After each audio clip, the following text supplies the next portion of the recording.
Welcome back. So today we're going to do a video on resume formatting. So a lot of you guys may be getting RHIT credential, already have your credential, or you may be in the middle of your semester or at the end of the semester. But it's always good to apply for jobs early, or if you have your credential, then start applying for jobs now. So this resume format did get me an interview at Mayo Clinic. So it does work. Um, so we're gonna get started. Of course, at the top, you want to put your name and your credential. You want to make sure that you spell everything out at the top. Right here, you can see I didn't spell out information technician, but you want to make sure that you spell that out. Next, we can go to the your personal information section. So right here, you just want to put your phone number, your email, and your location. You can just put your city and state. That will do. And over here we have our professional summary or our summary of qualifications. In this section, you just want to tell a little bit about your career history and what can you bring to the company to help accomplish the goal they're looking to accomplish with the position that you're applying for.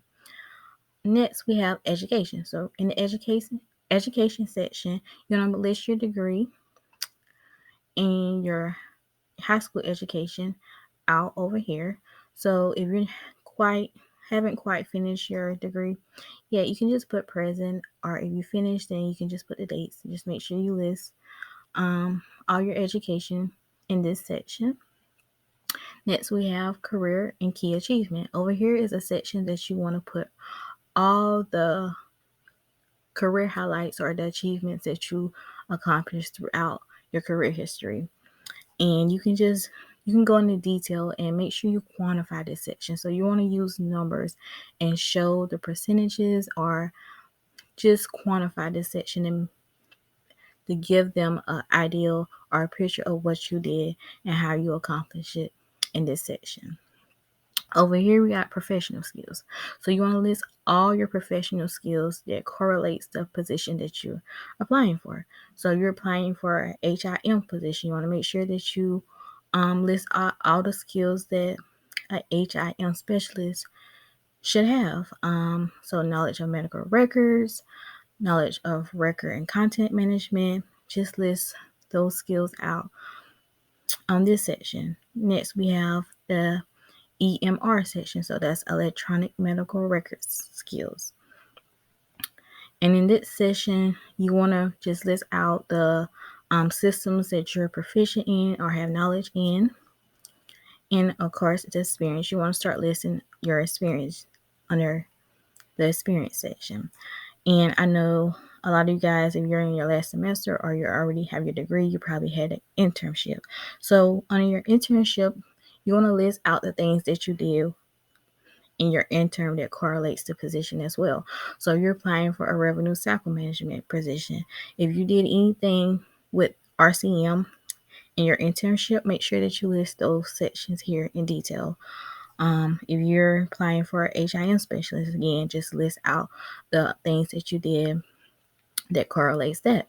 So if you did any scanning while you were in your internship, make sure that you list that here.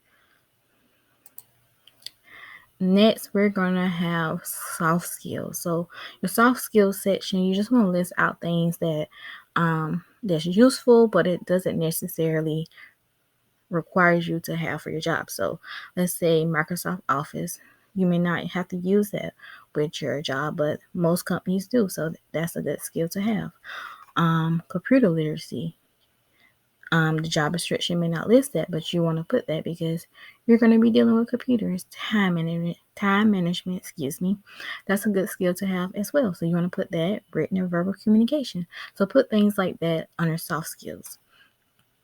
Certifications. So under this section, of course, you're just going to list out all your certifications that you have.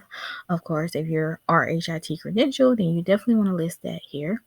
Courses. Now this section is just if you don't have any experience in healthcare or you don't have any experience in a position that you're applying for, then you want to list some courses under here that will show that you have knowledge in the position that you're applying for. So if you're applying for a HIM position, then you want to list a couple of your probably about 2 or 3 of your HIM courses that have a brief description of everything that you learn pertaining to HIM and how to manage records and the compliance. Now, under experience, you want to make sure that you're putting transferable skills in your when you're listing out what did you do in your jobs. You want to put transferable skills, and what I mean by that is you want to make sure that you're reading your job description. You don't want to use the same resume or the same things on resumes to apply for every job. So if you make one resume, always make sure that you look at the job description and go back and put transferable skills in that resume. And what I mean by that, if you're applying for a position, let's say in claims, then you want to read the description that you're applying for. So that we'll go and read a job description and see what skills did you use in a previous job, and go out and kind of list those things under the job description of your previous jobs that you have. So just make sure you're using keywords as well. So if you're looking at a job description that you're applying for, look for keywords and that you have experience in, and list those things on your resume. And if you guys are kind of confused on that, or I'm making you guys more confused, then just let me know in the comments and I can do a video on what I mean by that, using keywords and making sure that you're matching up your resume. Because when a recruiter runs the resume, well, the resume automatically is kind of run through a system, because jobs get hundreds of resumes. So if you have keywords on your resume, then your resume will match, and you're most likely to get it forward to a hiring manager for them to look at. So make sure that you have the keywords on your resume. Okay, so I hope this video was helpful. Like I say, if you need more help with your resume, you can leave a comment below. I will also can do a video on keywords and what I mean by that, and kind of explain it more in detail for you guys. So just let me know. Don't forget to like, comment, and subscribe. Thank you.